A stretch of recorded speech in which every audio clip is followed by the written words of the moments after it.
우리 하나님의 말씀 받도록 하겠습니다. 오늘 하나님 주신 말씀은 에스더 3장 7절부터 12절까지 말씀입니다. 에스더 3장 7절부터 12절까지 말씀. 구약성경 에스더 3장 7절부터 12절까지 말씀입니다. 우리 찾으신 분들 또는 PPT로 우리 같이 읽도록 하겠습니다.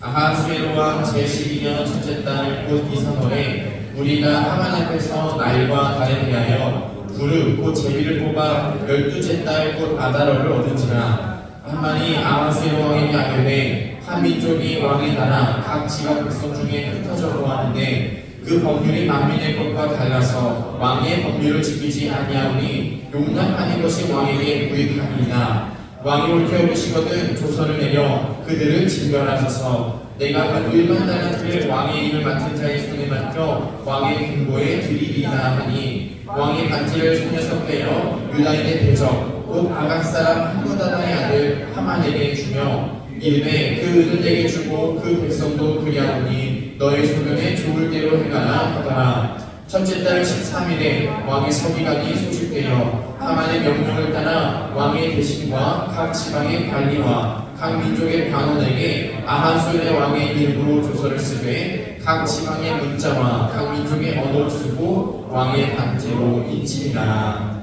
아멘. 네, 오늘은 곧 제비를 뽑아라는 제목으로 말씀의 은혜를 나누려고 합니다. 오늘도 주님의 크신 은혜가 함께 하시기를 간절히 기도합니다. 네. 오늘 우리가 읽은 에스더는 이제 유다 민족이 페르시아의 포로로 끌려갔을 때의 이야기를 보여주고 있습니다.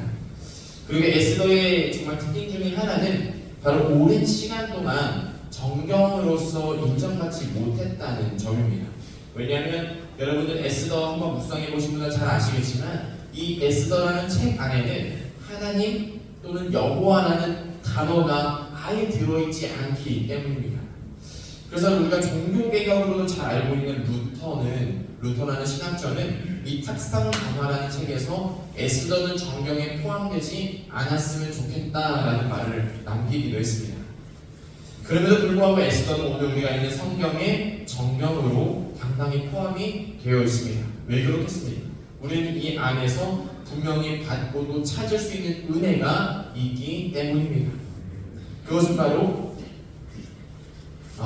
하나님 또는 여호와라는 단어가 직접적으로 언급되어 있지 않지만, 그러나 우리가 그 단어를 눈으로는 볼 수 없지만 그 안에서 분명한 하나님의 보이지 않는 손길을 우리가 느낄 수 있기 때문일 것입니다. 오늘 우리가 삶을 살아가면서 하나님을 보셨다라는 분들은 굉장히 극히 드무실 겁니다.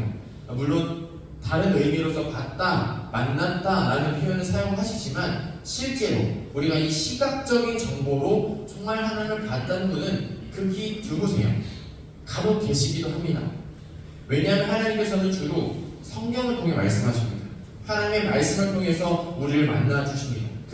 그러나 극히 일부분의 분들은 환상을 통해 하나님을 만나기도 하는데요. 환상을 통해서 듣기도 하고 보기도 합니다. 그러나 극히 드물다는 사실이죠. 사실 이런 점에서 우리가 보이지 않는 하나님 때문에 역설적으로 우리가 하나님 믿기 참 어렵습니다 라는 말씀을 하시는 분들도 더 계시기도 합니다.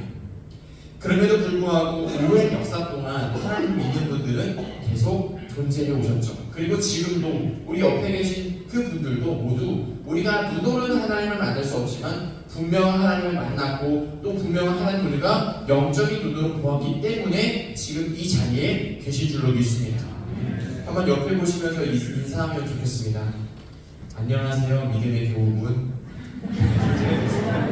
안녕하세요, 믿음의 교우분. 네. 조금 어색하네요, 말이. 네. 믿음의 교우분들이 여기 옆에 계신 줄로 믿습니다.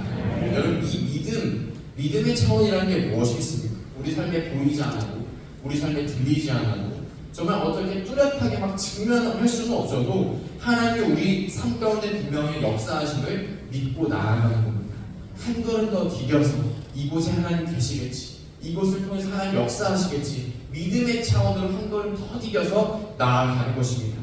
바라기는 이제 우리가 믿음의 경주도 함께 끝까지 나아가는 우리 8교구 하늘 가족 다 되시기를 간절히 소원합니다. 오늘 본문에는 모르드게라는 인물이 등장하고 있죠. 모르드게는 에스더를 수냥딸처럼 키운 에스더의 외삼촌이었습니다. 그리고 유대인이었죠. 그런데 모르드게가 이 왕의 신복이었던 하만에게 절을 하지 않음으로써 유다인 모두를 죽이라는 그런 조서가 내려지고 있습니다.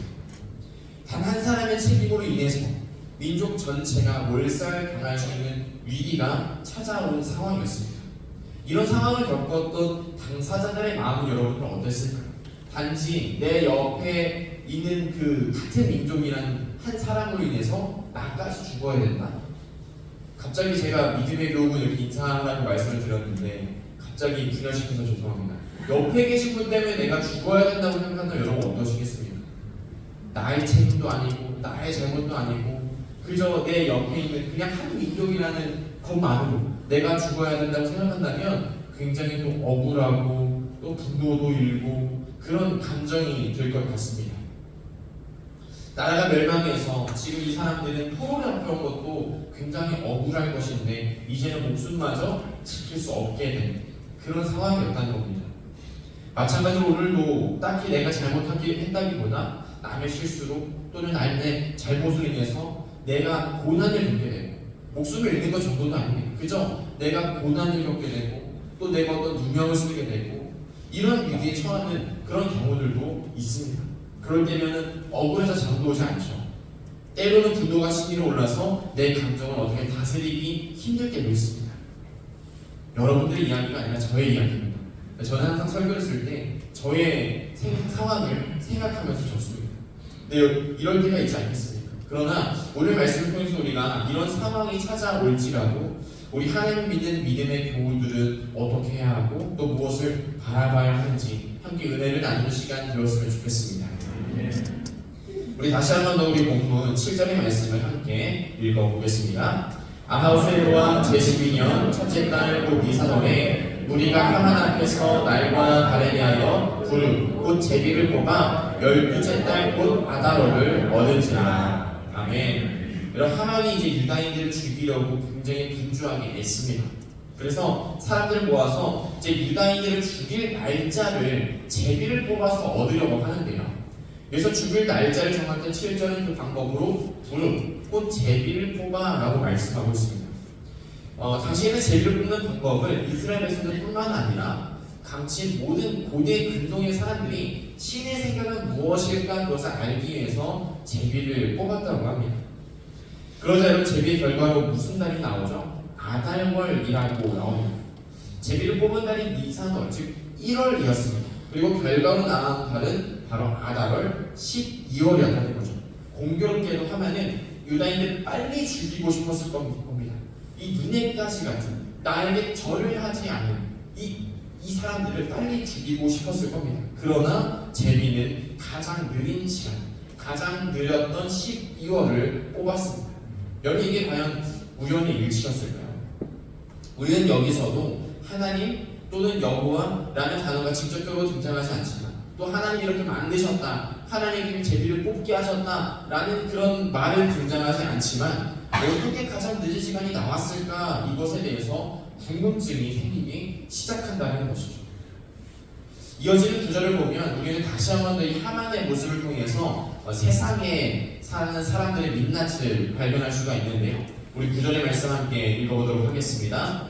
왕이 이렇게 계시거든 조서를 내려 그들을 진멸하소서. 내가 그 1만 달란트를 왕의 일 맡은 자의 손에 맡겨 왕의 국고에 드리리이다 하니. 아멘. 하만은 어떻게든 자기 뜻대로 유다 민족들을 죽음으로 몰고 가기 위해서 갖은 노력을 다합니다. 여기서는 은 1만 달란트를 왕에게 바쳤다고 말씀하고 있죠. 계산하는 방식에 따라서 조금씩 차이가 있겠지만 은 1만 달란트를 오늘날 은값으로 환산해보면 2조 8,500억이라고 합니다. 새벽이랑 아무도 안 놀라시나요? 그리고 또 이제 계속 이 달란트에 따라서 왜 이렇게 자꾸 날이 갈수록 값이 오르냐 말씀하시는데 잘 아시겠지만 요즘 금, 은 값 시세가 많이 올랐습니다. 네, 이 시세를 반영한 값입니다. 하만은 자기에게 절하지 않았다는 그 작은 이유 하나만으로 자기 돈, 그러니까 한 민족을 몰살하기 위해서 자기 돈으로 자그마치 2조 8,500억을 태우고 있는 겁니다. 정말 이 한 가지 일을 위해서 이 많은 돈을 태울 만큼 이 사람은 아주 작은 것에 집착하는, 그러니까 그 작은 것에 자기의 마음이 공격당하는 아주 교만한 마음을 가지고 있었다는 것을 보게 됩니다. 여러분, 돈으로는 무엇이든 살 수 있고 또 돈으로는 무슨 일이든 해결하고자 하는 이런 방법, 세상의 권력이 힘을 쓰는 방식은 예나 지금이나 다르지 않다는 것을 우리 또 성경을 통해서 발견하게 되는 것이죠. 그리고 이어진 11절의 말씀을 같이 보겠습니다.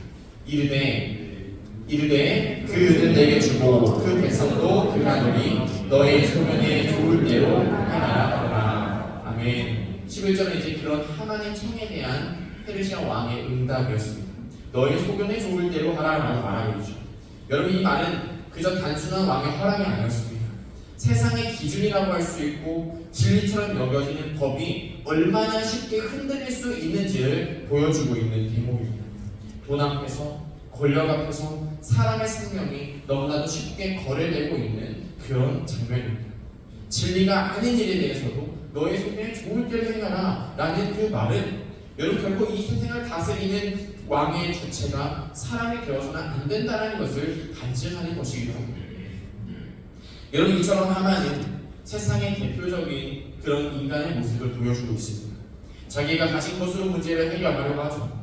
돈으로, 권력으로 자기의 분노를 해결하려고 합니다. 그래서 어찌됐든 지금까지는 그의 원대로 계획대로 하나씩 되어가는 것처럼 보여집니다. 여러분, 물론 우리들의 삶도 마찬가지겠죠. 만일 저에게도 재력이 있고 권력이 있다면 제 몸이 아플 때, 어떤 문제가 생겼을 때 그냥 내팽개쳐버리고 빨리 병원에 입원할 것 같습니다. 가장 불리한 PC에 입원해서 가장 좋은 의사 불러달라고 이렇게 했을지도 모르겠습니다. 저를 대신해서 문제를 해결해줄 사람을 고용해서 그 문제를 해결해버리고 싶을지도 모르겠습니다. 왜냐하면 우리 사람들은 일단 자기가 가진 것도, 일단 자기가 가진 힘과 능력으로 그 문제를 해결하고자 하는 본성이 있기 때문입니다. 그러나 오늘 본문의 하만의 결과를 확인하시면서 오직 하나님의 말씀만을 기준으로 삼고 의지하시는 우리 사랑하는 8교구 가족 다 되시기를 간절히 소원합니다. 하만은 지금 당장만큼은 자기가 이 모든 상황을 다 주도하고 있다고 생각하고 그리고 이끌어가고 있다고 착각하고 있을지도 모르겠습니다. 그러나 여러분, 이 세상을 통치하시고 다스리시는 분은 오직 하나님 한 분밖에 계시지 않은 걸 믿습니다. 그러므로 여러분, 이와 같은 하만의 꿈은 헛된 꿈일 뿐더러 그 꿈은 헛된 욕망에 그치지 않는다는 것을 하나님께서 곧 보여주실 것이었습니다. 우리 마지막으로 12절의 말씀을 같이 읽어보도록 하겠습니다. 첫째 달 13일에 왕의 서기관이 소집되어 하만의 명령을 따라 왕의 대신과 각 지방의 관리와 각 민족의 간원에게 아하수에로 왕의 이름으로 조서를 쓰되 곧 각 문자와 각 민족의 언어로 쓰고 왕의 반지로 인치니라. 아멘. 이제 오늘 본문 마지막 절인 12절은 이제 하만의 아이디어가 실제로 조서로서 작성이 됩니다. 그리고 곧 전달될 것을 이야기합니다. 그리고 그 날로 12절은 첫째 달 13일이다라고 증언하고 있는데요. 공교롭게도 이날은 유대력으로 그들에게 있어서 가장 중요했던 명절 6월절의 전날이었습니다. 그러니까 우리나라 추석이나 구정처럼 우리가 앞뒤로도 같이 쉬죠. 그것처럼 이 날은 6월절, 명절에 속하는 날이었다고 합니다. 여러분, 유대인들에게 6월절은 단순한 명절이 아니었죠. 애굽에 종살이하고 있을 시절에 죽음의 사자가 그들을 피해가게 됩니다. 하나님의 구원이 그 민족 가운데 임했던 날이었습니다. 그래서 유대인들은 6월절 전날의 그 명절을 기뻐하면서 문설주에 어린 양을 잡고 문설주에 피를 바르고 그런 행사를 지켜왔습니다.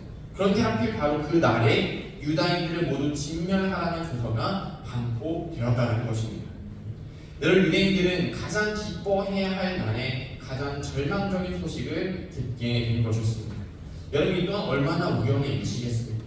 하나님께서 왜 자기의 백성들이 충분히 기쁘고 평안하게 살아야 될 그런 날에 가장 큰 절망을 그들에게 허락하셨던 것일까요? 또 마찬가지로 오늘 우리가 가장 기뻐해야 될 날에 하나님은 왜 그런 날에 우리에게 절망을 허락하고 계신 것이겠습니까? 마찬가지로 오늘 우리의 삶에도 이와 같은 절망과 고통이 수반될 때가 있습니다. 이게 좀 오래된 빚을 겨우 다 갚았는데 또 경제적인 문제가 터질 때가 있죠. 오랜 시간 항암치료를 잘 받고 추적 검사도 잘 받았는데 암이 재발할 때가 있습니다.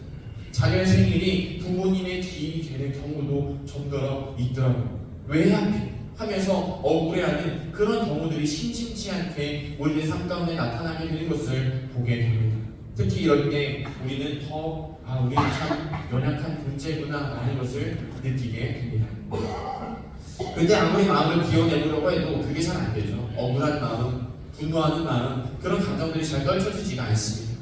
한번 문제가 내 시야에 들어오기 시작하면 그 문제가 내 시야를 그냥 막아버리는 거죠. 아주 차단해버리는, 떨쳐내버릴 수가 없습니다.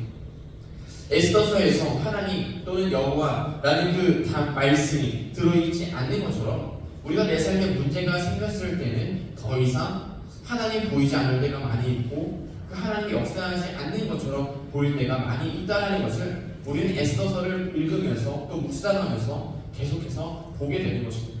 왜 내 삶에 문제가 생겼을 때 내 믿음의 눈에는 하나님 여호와께서 보이지 않는 걸까? 그러나 우리가 에스더 전체를 묵상하다 보면 그들을 죽이기로 한 날까지 제비를 뽑기로 할 수 있는 가장 긴 기간이 11개월이 걸렸다는 사실을 다시 한번 보게 됩니다. 그리고 조서가 반포된 날이 하필 하나님의 구원하심을 기억하라고 말씀하신 명절 6월절이었다는 사실을 보게 됩니다. 그러면서 한 가지, 두 가지, 세 가지 우연이 계속해서 쌓일 때 이것은 우연이 아닙니다. 분명히 우리 눈에 보이진 않지만 보이지 않는 하나님의 손길이 이 유다 민족에게 역사하고 계셨다는 사실을 우리는 계속해서 여러 가지 우연들이 겹치면서 보게 된다는 것입니다. 하나님께서는 바벨론의 포로로 끌려가 있는 백성들 가운데 여전히 함께하고 계셨습니다. 그리고 그들이 직접적으로 하나님을 바라볼 수 없었어도 믿음의 차원으로 영적인 눈을 떠서 하나님 한 분만을 바라볼 수 있도록 하나님께서는 계속해서 그들의 삶 가운데, 상황 가운데 역사하고 계셨다는 것입니다. 결국 아무것도 보이지 않는 그런 상황 가운데에서 믿음의 차원으로 발을 한 걸음 내디딘 사람이 한 명 있었습니다. 그 사람 바로 책의 제목처럼 에스더였습니다. 죽으면 죽으리라 라는 신앙이었죠. 여러분, 에스더가 설득해야 하는 대상은 바로 이 세상 가운데 찌들어져 있는 그런 한 사람이었습니다. 술에 취해기를 즐겨했고 어떤 사람이 큰 돈을 들고 오면 그게 진리이든 뭐든 간에 그냥 허락해버리는 그 사람이었습니다. 그저 그런 사람들의 말만 들어주는 이 아하수에로 왕이었습니다.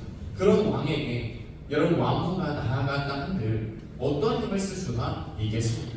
지금에나 남녀가 평등해졌지 당시 아무리 왕후라고 할지라도 왕의 허락을 받지 않고 그 문설주 그 뜰에 나아가면 죽음을 당할 수도 있는 그런 존재였습니다. 그러나 여러분, 에스더가 가지고 있는 그 아름다움은 하나님이 주신 아름다움이었는 줄로 믿습니다. 하나님이 그 아름다움을 주셨기 때문에 아하수의 왕의 눈에 들게 하셨고 포로라는 신분임에도 불구하고 왕후의 자리까지 갈 수가 있었습니다. 그때 에스더가 죽으면 죽으리라 결단하며 나아갔던 것은 이제 그녀의 삶에 지금까지 역사하셨던 그 하나님을 믿음의 눈으로 바라볼 수 있었기 때문입니다. 지금까지는 이게 이 자리까지 온 게 하나님이 하셨는지 누가 하셨는지 어떻게 운으로 됐는지 모르겠지만 그러나 에스더는 지금 이 전체 절명의 순간 가운데서 그 하나님을 믿음의 눈으로 바라보기 시작하고 있었다는 것입니다. 그 믿음이 죽으면 죽으리다의 믿음의 전진으로 나아갈 수 있었고 결국 그 믿음의 전진으로 인해서 대역전이 펼쳐지기 시작했다는 것이죠. 그래서 잘 아시겠지만 결론으로 하만은 죽게 됩니다. 하만이 모르드게를 죽이려고 만들어놨던 그 나무 십자가 같은 그 막대에 그 자신이 찔려 죽게 된다는 것이죠. 여러분, 오늘 우리의 삶 가운데에도 참 하나님이 보이지 않을 때가 너무나도 많이 있는 것 같습니다. 이거는 뭐 직분을 막론하고 저도 참 하나님 어떤 문제가 생겼을 때 하나님 어디 계십니까? 하나님 문제를 통해서 제게 말씀하시는 게 과연 무엇입니까? 이렇게 너무나 여쭤볼 때가 많이 있습니다. 예배를 드려도 마음이 진정되지 않고 고요한 곳에서 기도를 하려고 해서 기도를 부르시려도 하나님이 기도를 들으지 않으시는 것만 같고 기도는 왜 이렇게 안 되는 건지 그럴 때가 많이 있습니다. 집중 안 되고 사냥이 머릿속을 가득 메울 때가 있습니다. 그러나 여러분, 우리 눈에 하나님이 보이지 않는다고 해서 하나님이 일하지 않으시는 게 결코 아닌 줄 믿으시기를 간절히 소원합니다. 하나님이 이렇게 보이지 않는다고 해서 하나님 계시지 않는 게 아니죠. 하나님 지금도 여전히 우리 가운데 함께 하시고 역사하고 계신 줄로 믿습니다. 하나님의 보이지 않는 손길이 유다 민족 가운데 계속해서 일하고 계셨던 것처럼 지금 오늘 우리의 삶 가운데에도 역사하고 계신 줄로 믿습니다. 오늘 말씀만 봐도 악인의 손이 제비를 뽑지만 그 제비를 뽑아주시는 분은 하나님의 손이었습니다. 악인의 계획도 하나님의 손 안에 있었음을 보게 됩니다. 절망이 닥치는 그 날조차 하나님의 손 안에서 벗어날 수가 없었습니다. 그 조소가 아무리 효력을 발휘한다 한들 하나님의 손에 더욱더 강력한 힘이 있었습니다. 이것은 우연이 아니라 하나님께서 일하고 계시다는 증거였습니다. 오늘 우리의 삶에도 이와 같은 하나님의 증거를 바라보시기를 소원합니다. 찬송가 중에도 여러분 받은 복을 세어보아라 말씀하시죠. 지금 내게 닥친 문제를 바라기보다 하나님께서 지금 내게 주신 은혜가 무엇이었는가, 하나님께서 지금 내게 주신 간증이 무엇이었는가를 세어보시고 생각해보시는 우리 모두가 되었으면 좋겠습니다. 그래서 그 은혜를 기억하며 오늘도 우리 가운데 함께 계시는 그 하나님 한 분만을 바라보시기를 소원합니다. 그래서 잠언 기자는 이렇게 고백합니다. 잠언 16장 33절의 말씀을 같이 읽어보도록 하겠습니다. 제비는 사람이 보거나 모든 일을 집중하기는 여호와께 믿음이라. 아멘. 여러분, 우리가 사람의 손으로 제비를 뽑을 수가 있고 어떤 계획을 하고 일을 실행할 수 있겠습니다. 그러나 그 제비를 진짜 뽑아주시고 일을 계획하고 행하시는 분은 오직 여호와 하나님이신 줄로 믿습니다. 하나님 오늘도 우리가 알지 못하는 방법으로 구원의 역사를 이루어가고 계십니다. 보이지 않아도 우리 귀에 들리지 않아도 하나님 분명히 일하고 계십니다. 그러므로 우리 삶 가운데 아무리 큰 절망과 고난이 닥쳐오실지라도 흔들리지 마시고 확실한 하나님의 말씀을 붙드시는 우리 86 하늘가족 다 되시기를 간절히 소원합니다. 그렇게 우리가 믿음의 차원으로 발을 내딛으시며 믿음의 눈을 들어 우리 하나님을 바라보기 시작하실 때 하나님의 도우시는 역사가 본격적으로 우리 삶 가운데 나타나기 시작할 줄로 믿습니다. 우리 함께 찬양하고 또 기도했으면 좋겠는데요. 여러분, 그 길은 역설의 길, 십자가의 길이었습니다. 우리가 믿음의 차원을 내딛는 그 발걸음은 십자가의 길로 내딛는 한 걸음인 줄 믿습니다. 예수님께서는 분명히 이 십자가의 길을 통해 우리에게 구원을 주셨지만 우리는 그 길이 좁은 길이어서 잘 보이지 않는다고 말할 때가 있습니다. 이 길은 구원이 아닌 것 같다고 말할 때가 있습니다. 그러면서 더 넓은 길, 재물의 길, 성공의 길로 나아가고, 그러나 여러분, 정말 주님께서 확실하게 우리에게 보여주신 길은 십자가의 길, 좁은 길이었음을 다시 한번 고백합니다. 그리고 그 좁은 길, 우리 눈에 보이지 않는 길이지만 그러나 그 길이 생명의 길이라고 말씀하십니다. 예수님의 제자들조차 한때는 그 길을 절망의 길로 볼 때도 있었습니다. 그러나 우리는 그 길 가운데에 참 생명이 있다는 것을, 그 길 가운데 참 구원이 있다는 것을 믿음으로 고백하시며 온전히 십자가의 길로 나아가는 저희 모두가 되시기를 간절히 소원합니다. 그래서 이 시간 다시 한번 고백하면 좋겠는 것은 주가 보이신 생명의 길이라는 찬양입니다. 우리 마지막으로 함께 고백하셨듯이 하나님 이 길 가운데에서 생명을 보게 하여 주옵소서. 그 길 가운데서 소망을 보게 하여 주옵소서. 그 길 가운데 너무나도 많이 있지만 그러나 그 길 가운데서 우리를 정금같이 만드시는 하나님의 손길을 의지하는 저희가 되게 하여 주옵소서.